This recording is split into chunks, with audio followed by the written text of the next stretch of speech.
Welcome back to a set of videos in which I demonstrate how to use Smaart v9 for monitoring SPL. In this particular video, we're going to look at SPL exposure, and we have 2 meters left to configure on our floating meter grid. Let's set this meter to exposure O and this one to exposure N. And what is O and N?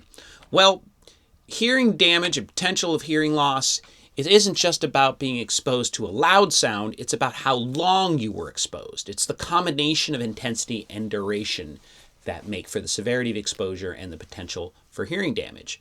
And so we've got two metrics here, NIOSH and OSHA. They're both A-weighted. And OSHA goes up your percentage of daily dose, and when this value right here reaches 100, you have received 100% of your daily dose according to OSHA.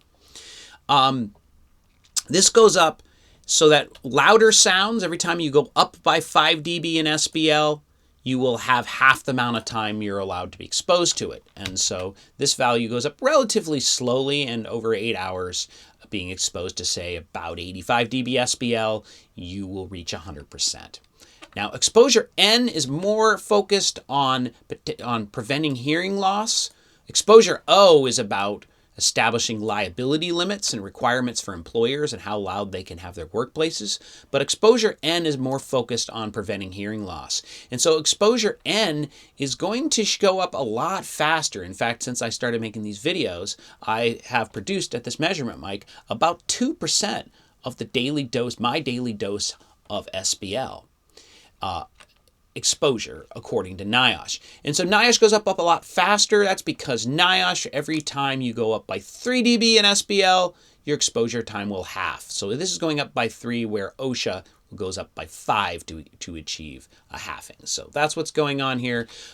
Exposure N is more realistic about potential hearing loss. Exposure O is about your liabilities. So these are both great metrics to turn on and have visible when measuring SPL in Smaart, so you know what's going on. Now, if you need to reset these, right-click on any one of these meters and you can reset the exposure values, and I'm going to clear them out right now, and we're going to be back to 0. So right-clicking does that. Anyway, see you in a moment for one last video about logging SPL and viewing history.